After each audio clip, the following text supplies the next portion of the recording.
Hey everyone, and welcome to another video tutorial from Roberts Productions.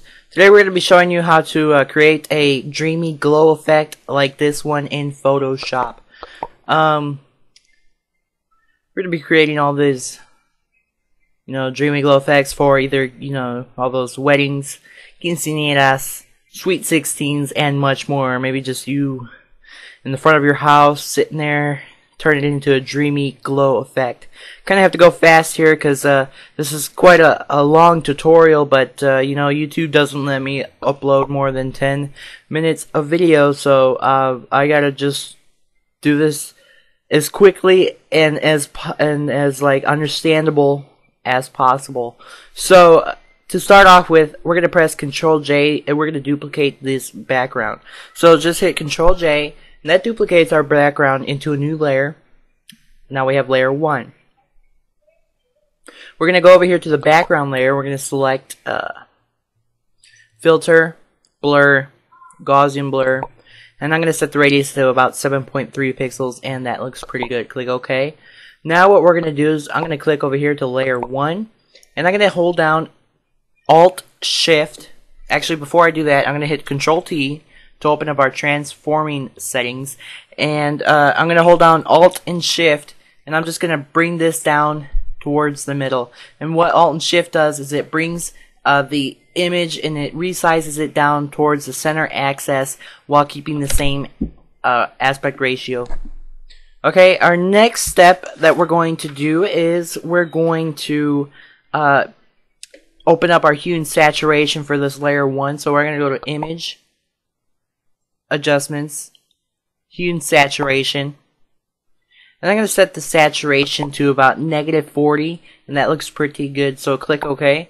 I'm also going to change the level, so Image, Adjustments, Levels, and for the levels I'm going to set this first one to 39 and this middle one to 0.7. Whoa, what did I do? Okay, let's redo that part, sorry about that. Step forward, Image, Adjustments, Levels. This is going to be, I did something, 39 and 0.73. And kind of looks weird. I don't know why. But anyway, okay. The next thing we're going to do is we're going to duplicate our layer 1. So hit Control J. Now we have our layer 1 copy.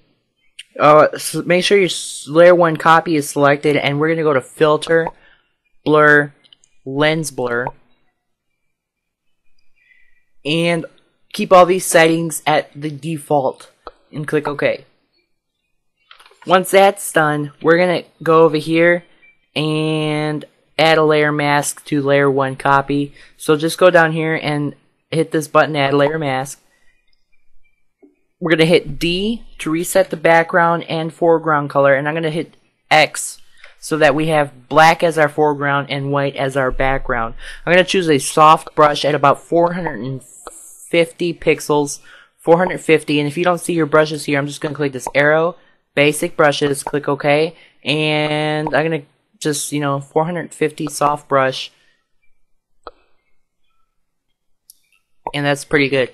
Okay, now we're just going to kind of select around her face and a little bit back in the bridge. That's all I'm doing for now. So on to our next step, which is going to the photo filter. We're going to go click back on the arrow tool. Click this little thumbnail with the picture in it, not the mask, just the layer thumbnail. And we're going to go to Image, Adjustments, Photo Filter. And for our photo filter, we're going to use a sepia. And for the density, I'm going to set it at 45%.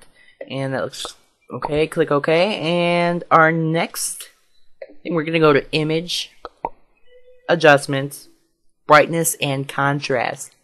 Where is it? Brightness and Contrast. Okay. And I'm going to, what am I going to do?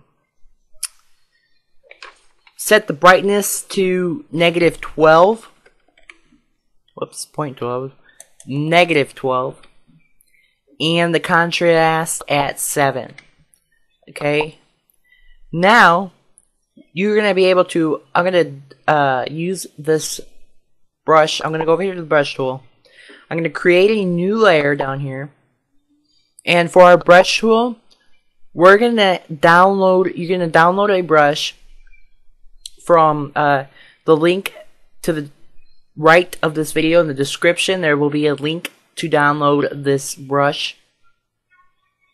So since I already have it installed into my Photoshop brushes folder, I'm just going to click on this arrow, go down here to Arcad Light 2, which that's what the brushes are called. Just click OK, and I'm going to select this 454 pixel brush, and I'm just going to click in a few areas. It's okay if you get her face a little bit. I'm just going to click there, there, and just maybe right there. A little bit there. Okay? And once you have that, just go here to the eraser tool and erase over her face. Just like that. Okay? Now, the next thing we're going to do is we're going to go to Layer, New Adjustment Layer, Gradient Map. And for our gradient map, we're going to set the mode to overlay and the opacity at 50%. Click OK. Now we get our gradient map window.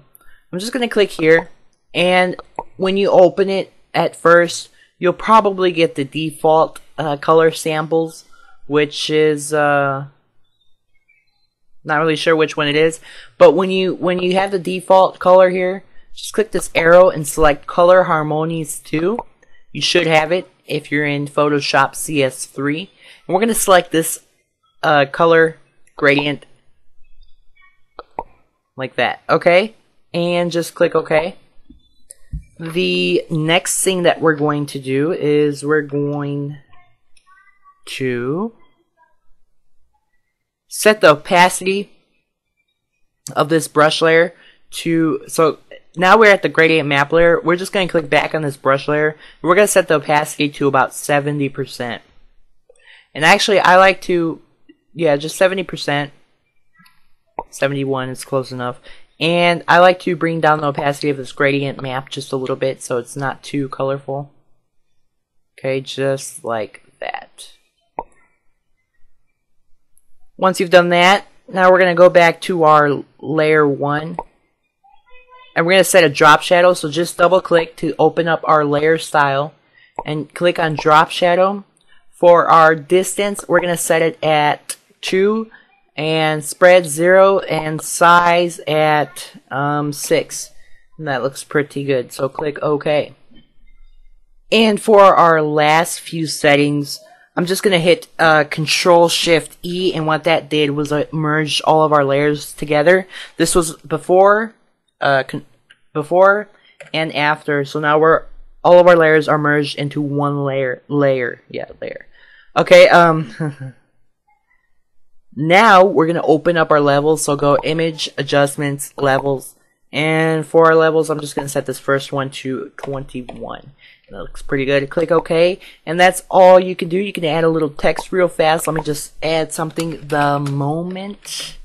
Okay, and set the color to white, bring down the size a little bit, you know, pick a good font, one that, you know, resembles what you're doing. Okay, and that's all there is to this Dreamy Glow Effect tutorial. Hope this helped. If you're on YouTube, please rate, comment, and subscribe. I'm Robert from Robert's Production Studios, and until next time, take care.